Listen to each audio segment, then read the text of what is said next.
नमस्कार दोस्तों। आज मैं आपको सुनाने जा रही हूँ, जब बड़े बेटे बहू ने बूढ़े माता पिता को धक्के मारकर घर से निकालना चाहा, तो छोटे बेटे ने किया कुछ ऐसा कि बहू मुझे माफ कर दो, ऐसा दोबारा नहीं होगा। मनोहर जी नम आंखों से बड़ी बहू के सामने हाथ जोड़कर बोले, आपके माफी मांगने से क्या हो जाएगा? मेरा कितना नुकसान हुआ है, उसकी भरपाई क्या आपका बाप करेगा? अब हटिए यहाँ से। सारा मूड ऑफ कर दिया। कहते हुए काजल मनोहर जी को पीछे की तरफ धक्का देकर वहां से जाने लगी। अचानक घर लौटी गौरी ने आकर मनोहर जी को पीछे से थाम लिया। पापा जी, आप ठीक तो है ना? अरे, इस बुड्ढे को कहाँ मौत आने वाली है? देख नहीं रही कि मेरा कितना नुकसान कर दिया है? रुको, इसी तो आज मैं बताती हूँ। इतना कहकर काजल ने मनोहर जी का हाथ पीछे की तरफ पकड़ मोड़ दिया, तो गौरी ने काजल का हाथ कसकर पकड़ लिया और गुस्से से बोली, भाभी, पापा जी का हाथ छोड़िए। अरे तो कौन होती है मुझे रोकने वाली? काजल ने कहा। भाभी, मैं फिर से कह रही हूँ, पापा जी का हाथ छोड़ दीजिए, वरना। गौरी गुस्से से बोली, वरना क्या करेगी तो? काजल ने जवाब दिया कि तभी तड़ातड़ 2 थप्पड़ गौरी ने काजल के गाल पर जड़ दिए और बोली, आपकी हिम्मत कैसे हुई मेरे जाने के बाद पापा जी के साथ बदतमीजी करने की? सारी तमीज भूल गई है क्या? गौरी आगे कुछ कहती कि मनोहर जी नम आंखों से बोली, गौरी बेटा, मुझे बहुत तेज भूख लगी है, कुछ खाने को दे दो। काजल बहू ने मुझसे खाने की प्लेट छीन ली। मनोहर जी की ऐसी दशा देखकर गौरी की आंखें भर आई और उसने उनके जोड़ों हाथों को थाम लिया और बोली, आपको भूख लगी है ना पापा? आप मेरे साथ आइए। और मनोहर जी को अपने कमरे में लेकर गई और अपने बैग से दही और जलेबी निकालकर मनोहर जी के सामने रख दी, जिसे देखकर मनोहर जी की आंखें भर आईं और गौरी के सिर पर हाथ रखकर ढेरों आशीर्वाद देने लगी। मम्मी जी, आप भी आ खाइए, फिर आपको भी दवाई लेनी है ना? मीना जी भी गौरी के कमरे में आ गई और दही जलेबी खाने लगी। खाते खाते मीना जी की आंखों में झरझर आंसू बहने लगे। भगवान ने मनोहर जी और मीना जी को 2 बेटे दिए, लेकिन एक राम और दूसरा रावण। काजल के आने से पहले कभी भी बड़ी बहू बेटी ने हमसे सीधे मुंह तक बात नहीं करते थे। सोचते सोचते मीना जी अतीत की गलियों में खोई चली गई। मम्मी, आपको हो क्या गया है?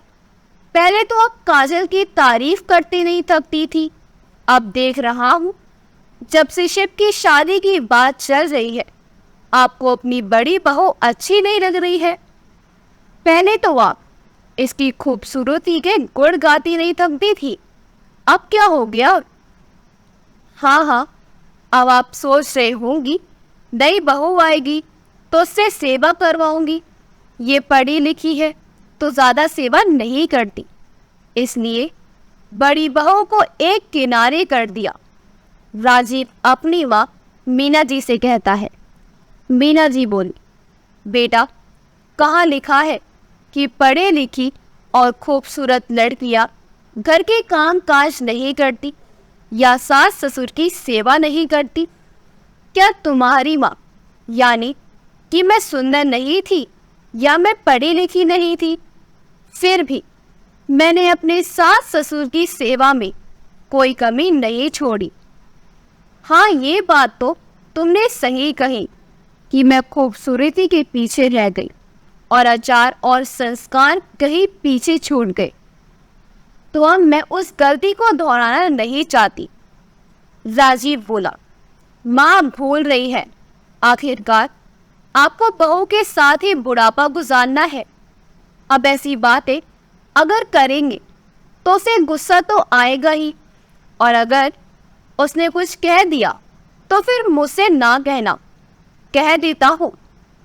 तब तक शिव अपने कमरे से निकल कर आया और बोला, भैया ये कैसी बातें कर रहे हैं? क्या आप भूल रहे हैं कि यह हमारी माँ है?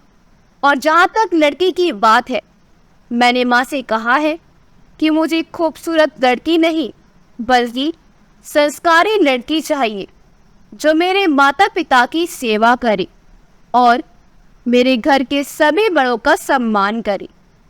राजीव बोला, तुम कहना क्या चाहते हो? क्या इस घर में एक तुम ही हो जो मम्मी पापा का सम्मान करते हो? क्या मेरी पत्नी कुछ नहीं करती? अपने बड़े भाई से इस तरह से बात करती हूँ, क्या यही संस्कार है? बड़ा आया संस्कारी लड़की से शादी करने वाला। मैं भी देखता हूँ तुम्हें कैसे संस्कारी लड़की मिलती है। इतना कहकर राजीव वहां से चला गया। शिव बोला, माँ आप भैया की बातों का बुरा मत मानिए। एक बार फिर कहता हूँ, सुंदर लड़की नहीं बल्कि संस्कारी बहू लाना। मीना जी मुस्कुराकर बोले, उसने तो अपनी पसंद की लड़की से शादी कर ली, तुम्हें क्यों नहीं हमारे साथ चलती लड़की देखने? कम से कम लड़की खुद देखकर पसंद कर लो। अब तो ये आम बात हो गई है। शिव बोला, नहीं माँ, दूध का जला छाछ भी फूंक फूंक कर पीता है। मैं बस चाहता हूँ कि आप लोग मेरे लिए लड़की पसंद करो। मुझे अपने माता पिता की पसंद पर पूरा भरोसा है। मीना जी ने बेटे के भरोसे पर खुशी जताई और उसके लिए लड़की देखने चली गई। रास्ते में मीना जी अपने पति मनोहर जी से बोली, इतनी चाप से हमने राजीव के लिए वो मेरठ वाली लड़की पसंद की थी, उसने हमारी एक न मानी और काजल को पसंद किया। फिर हम पर भी अपनी पसंद जबरदस्ती थोपी, पर हुआ क्या? मेरा पूरा घर उस लड़की ने उलट पुलट कर दिया। कुछ साल पहले ही राजीव और काजल की शादी हुई थी। काजल देखने में बहुत खूबसूरत थी, परंतु व्यवहार उसका उसके विपरीत। अपनी खूबसूरती पर उसे बहुत घमंड था। रसोई में पाँव नहीं रखती थी, गर्मी से उसका चेहरा खराब हो जाएगा। बर्तनों को धोना उसे बिल्कुल गवारा नहीं था, क्योंकि उसके नाखून खराब हो जाएंगे। कोई कुछ कह दे तो तुरंत उससे झगड़ा कर लेती। बेचारी मीना जी बहू के आने के बाद भी रसोई और घर का सारा काम खुद कर रखी थी। एक रोज मीना जी की तबीयत अचानक खराब हो गई तो शिव बोला, माँ मुझे शहर से 2-3 दिन के लिए बाहर जाना है और पापा भी गांव गए हैं। मैं सोचता हूँ कि जाने से पहले आपको डॉक्टर को दिखा दूँ। इतना कहकर वो उन्हें डॉक्टर के पास ले गया। उनके कुछ टेस्ट हुए, तब पता चला उन्हें ब्लड प्रेशर और शुगर दोनों की तकलीफ है। डॉक्टर की सलाह थी कि खाने पीने के साथ साथ इन्हें व्यायाम और टहलना भी होगा। और मीना जी को सुबह शाम कुछ देर के लिए पार्क में टहलने के लिए जाना होता था। ना चाहते हुए भी काजल को अपने कुछ काम अब खुद करने पड़ते थे। एक दिन मीना जी कपड़े बदलकर जैसे ही टहलने के लिए बाहर निकलने लगी तो काजल बोली, मम्मी जी एक बात बोलूं, बुरा तो नहीं मानेंगी? किस तरह से बातें कर रही हूँ? मीना जी ने कहा। काजल बोली, आज अगर आप अपना टहलना कैंसिल कर सकते हैं तो कर दीजिए। आज राजीव को ऑफिस जल्दी जाना है, टिफिन के लिए खाना बना दीजिए। मीना जी बोली, बहू अगर उसे जल्दी जाना है तो तुम बना दो, मैं तो रोज ही बनाती हूँ। तुम जानती हो अगर मैं टहलना बंद कर दूंगी तो शुगर बढ़ जाएगी, फिर मैं तुम लोगों पर बोझ नहीं बनना चाहती।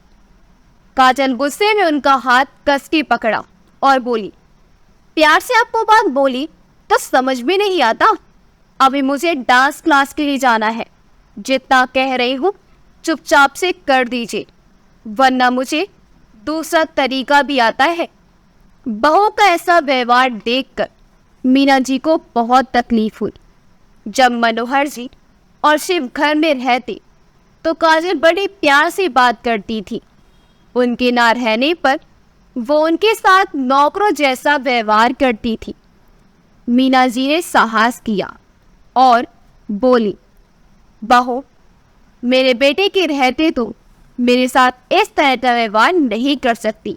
बहुत बर्दाश्त किया। राजीव और राजीव, जरा आना बेटा। राजीव कमरे से बाहर आया और बोला, क्या है माँ, सुबह सुबह क्यों चिल्लम चिल्ली करके रखी हो? मीना जी ने अभी कहना शुरू ही किया था कि काजल ने रोने का नाटक किया और बोली, मम्मी जी, मैं सोची थी आपसे बात करके इस बात को यही ख़त्म कर दूंगी, पर आपने तो खुद ही बात बढ़ा दी है। आपने कई बार मुझ पर हाथ उठाया, पर मैंने किसी से कुछ नहीं कहा। पूछ लीजिए अपने बेटे से, मैंने उनको भी आज तक कुछ नहीं बताया। और आज आप उल्टा ये कह रही हैं कि मैंने आपका हाथ कस के दबाया है। हे भगवान! मम्मी जी, आखिर आप मेरे साथ ऐसा क्यों कर रही हो? पति की आंखों में आंसू देखकर राजीव बोला, माँ, इतना तो मुझे पता था कि मेरी पसंद आप लोगों को ज़्यादा पसंद नहीं आई और आप इसके साथ ऐसा व्यवहार कर रही थी। और सोचिए, ये मुझे कभी आप लोगों की शिकायत नहीं करती थी और उल्टा आप इसकी शिकायत कर रही हैं। बताओ माँ, आखिर आप चाहती क्या है? अरे माँ तो बेटे का घर बसाती है, आप तो अपने बेटे का घर उजाड़ने में लगी हुई है। अगर आपको अपनी बहू की मदद नहीं करनी है तो साफ साफ कह दीजिए, इतना ड्रामा करने की क्या जरूरत है? काजल, तुम मेरे लिए किसी की जाती बर्दाश्त करने की जरूरत नहीं है। रहने दो, मैं ऑफिस में ही खाना खा लिया करूँगा। अब ऐसे भी इनके हाथों का खाना मुझसे बर्दाश्त नहीं होगा। बेटे के मुंह से ऐसी बातें सुनकर मीना जी के आंसू रुक नहीं रहे थे। वो बोली, वाह बेटा, क्या खूब फर्ज अदा किया तुमने माँ के दूध का। अपनी पत्नी के झूठे आंसू तुम्हें दिख रहे हैं, परंतु अपने माँ के सच्चे आंसू तुम्हें नहीं दिख रहे। याद रखो, आज तुमने अपनी माँ का अपमान किया है, उसे दर्द दिया है। ये दर्द व्यर्थ नहीं जाएगा। कल तुम्हें भी इस तरह से रोना होगा, तब तुम्हें अपनी माँ याद आएगी। राजीव बोला, माँ, फालतू की बातें करके मेरा दिमाग मत खराब करो। कौन सच्चा है और कौन झूठा है ये तो मैं भी जानता हूँ। जब से शिव कमाने लगा है आपको तो मैं भी अच्छा नहीं लगता, फिर मेरी बीवी आपको कहाँ से अच्छी लगेगी? चलो काजल, कोई ज़रूरत नहीं है इनकी बातें सुनने की। इतना कहकर वो पत्नी को लेकर अपने कमरे में चला गया। मीना जी नम नज़रों से बेटे को बस टुकुर टुकुर निहारती रही। दिन में जब मीना जी काजल से पूछने आई, बहू, खाने में क्या बनेगा? काजल गुस्से से बोली, जो बनाना है अपने लिए ही बनाना। आपके हाथों का खाना अब मुझे पचने वाला भी नहीं है। मैंने अपने लिए पिज़्ज़ा ऑर्डर कर दिया है, अब जाइए यहाँ से और जाते जाते कमरे का दरवाज़ा बंद कर दीजिएगा। बेचारी मीना जी, आखिर माँ का दिल था, बच्चे खाएंगे नहीं तो अपने लिए बनाना भी उन्हें पाप लग रहा था। वो चुपचाप पानी पीकर अपने कमरे में लेट गई। शाम को जब बेटा आया तो वो बड़े प्यार से चाय बनाकर लेकर गई। तभी काजल राजीव के लिए कॉफ़ी बनाकर लाई तो राजीव बोला, माँ, मेरा चाय पीने का मन नहीं कर रहा है, मैं आज कॉफ़ी पी लूँगा। मीना जी ने अपमान के घूंट पी लिए। फिर भी बेटे से पूछा, बेटा रात में क्या खाओगी? बताओ, मैं वही बना दूंगी। राजीव बोला, नहीं नहीं, मेरे लिए आप क्यों खाना बनाएंगी? अभी तो उस दिन आपने मुझे इतनी जली कटी बातें सुनाई थी। वैसे भी मेरा घर में आज बिल्कुल खाने का मन नहीं है। काजल, तुम तैयार हो जाओ, हम लोग डिनर के लिए बाहर चलते हैं। थोड़ी देर में राजीव और काजल मुस्कुराते हुए घर से बाहर निकल गए। बेचारी मीना जी आखिर आंसुओं से अपना पेट कब तक भरती।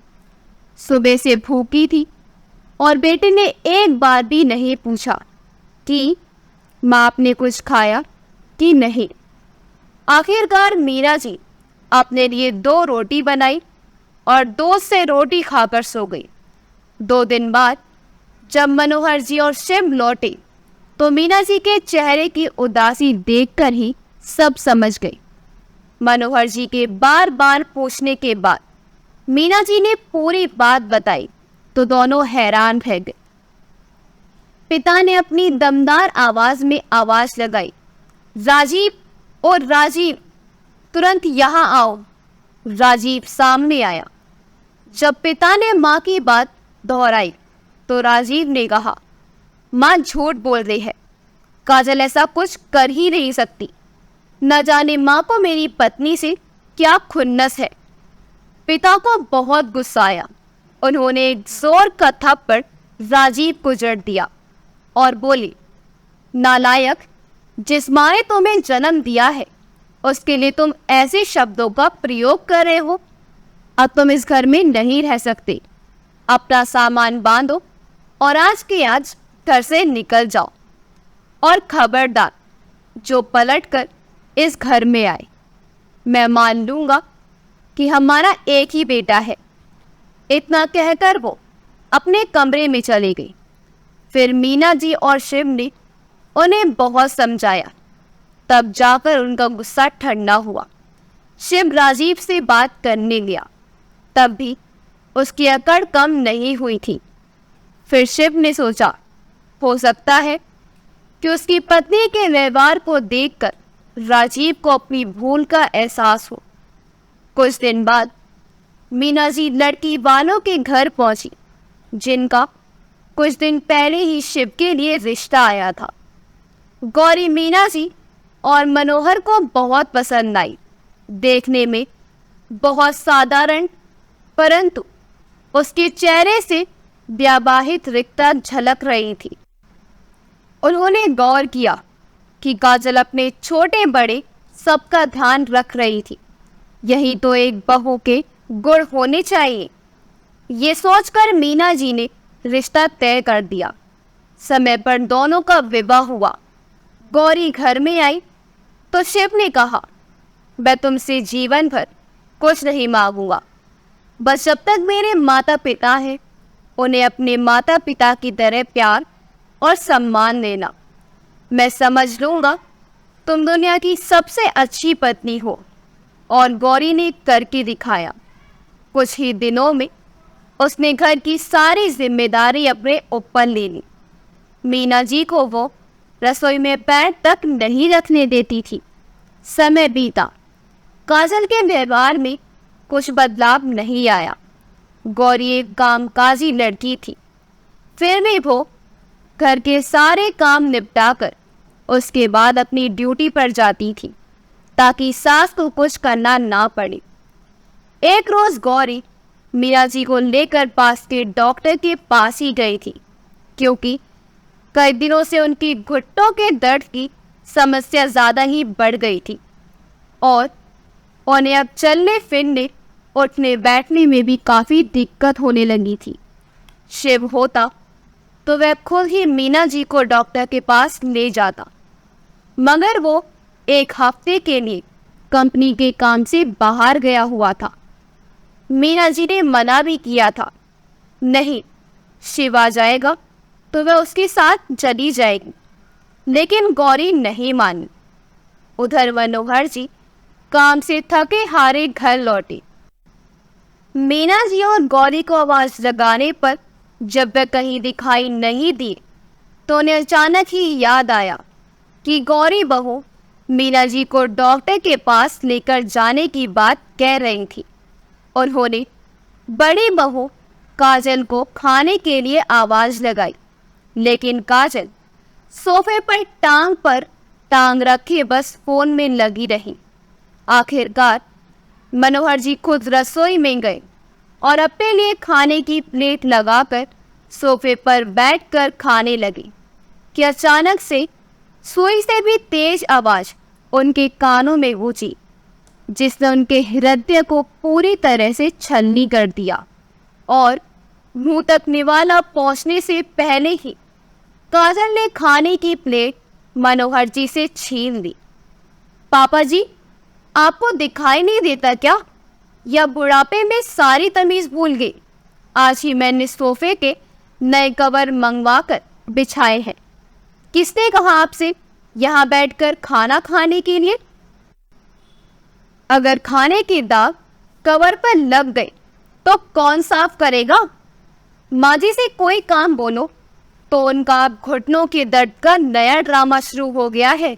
जाओ यहाँ से, अपने कमरे में बैठकर खाना खाओ। मनोहर जी बोले, बहू मैं तो कमरे में ही खाता, मगर कल से हमारे कमरे का पंखा नहीं चल रहा है तो मैंने सोचा कि यही हवा में बैठकर खा लेता हूँ। बाबूजी बोल तो ऐसा रहे हैं जैसे पता नहीं कौन सा पहाड़ तोड़कर आए हैं जो बिल्कुल एयर कंडीशन हवा खानी है। अब खड़े खड़े मेरा मुंह क्या थक रहे हैं? जाइए यहाँ से। मनोहर जी ने अपने खाने की प्लेट ली और अपने कमरे की तरफ जैसे ही बढ़े, अचानक उनका पैर मेज से टकराया और सारा खाना मेज पर रखे रसीम के फोन पर जा गिरा, जिसे देखकर काजल का गुस्सा साथ में आसमान पर चढ़ गया और चिल्लाते हुए बोली, बुढ़े तुझे दिखाई नहीं देता क्या? या फिर से सब जानबूझकर किया है? मनोहर जी बोले, बहू तुम कैसी बातें कर रही हो? मैं कभी अन्न का अपमान नहीं करता, तुम अच्छे से जानती हो। फिर भी मैं तुमसे माफ़ी मांगता हूँ। अरे आपके माफ़ी मांगने से क्या हो जाएगा? मेरा इतना महंगा फ़ोन जो खराब हो गया है उसकी भरपाई कौन करेगा? आपका बाप? मनोहर जी बोले, बहू जवान पर लगाम दो, कैसी बातें कर रही हो? कुछ तो शर्म है कि नहीं? अच्छा तो बुढ़े तो मुझे अब अकल सिखाएगा, जिसे खुद तो कौड़ी की अकल नहीं है। इतना कहकर काजल मनोहर जी को पीछे की तरफ धक्का देकर वहां से जाने लगी तो पीछे से आकर गौरी ने मनोहर जी को थाम लिया। पापा जी आप ठीक तो है ना? हाँ बेटा मैं ठीक हूँ। अरे इस बूढ़े को कहाँ मौत आने वाली है, देख नहीं रही मेरा कितना नुकसान कर दिया है?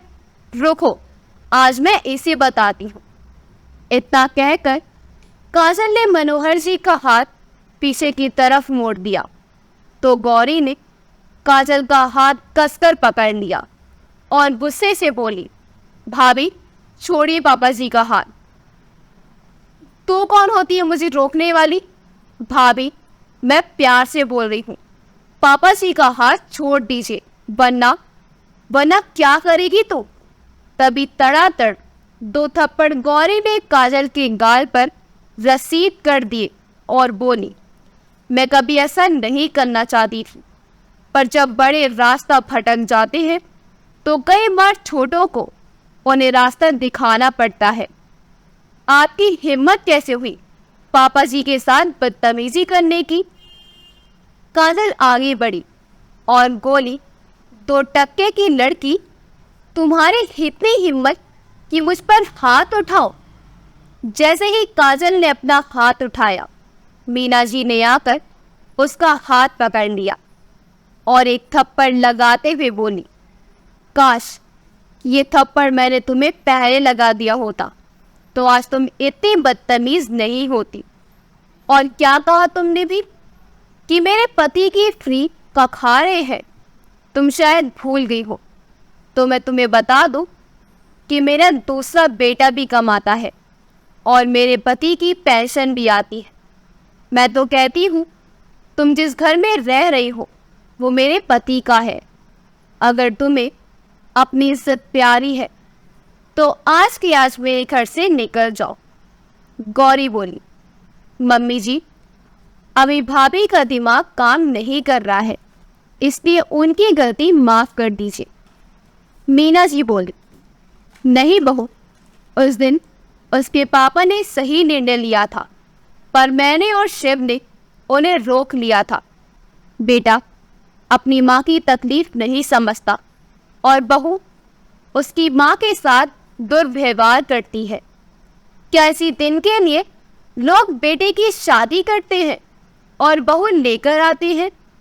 इसे अपनी खूबसूरती पर बहुत नाज है। याद रखना काजल बहू, जिस दिन ये खूबसूरती ढल जाएगी और तुम्हारी बहू तुम्हारे घर में आएगी, तुम्हारी हालत बस से बदतर कर देगी। बात इतनी बढ़ गई कि थोड़ी देर में रात हो गई। शिव, राजीव सब आ गए थे। राजीव फिर अपनी पत्नी का पक्ष लेने लगा। उस दिन मीना जी ने कहा, या तो इस घर में मैं रहूंगी या ये दोनों रहेंगे। उस दिन तो शिव भी चुप हो गया।